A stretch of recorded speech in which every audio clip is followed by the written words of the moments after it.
Hello friends, welcome to my channel. Speech on Independence Day. Good morning everyone. My name is Shubhendu Paul. Today is 15th August.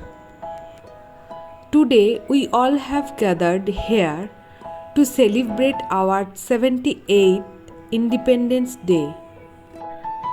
On this day in 1947, India became independent from the British rule.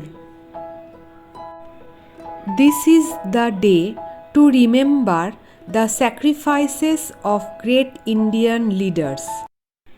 Independence Day teaches us the power of unity. We hoist national flag on this day. Let us all pledge today to maintain the integrity of our nation. I love my country very much and I am proud to be an Indian. Thank you. Jai Hind, Jai Bharat.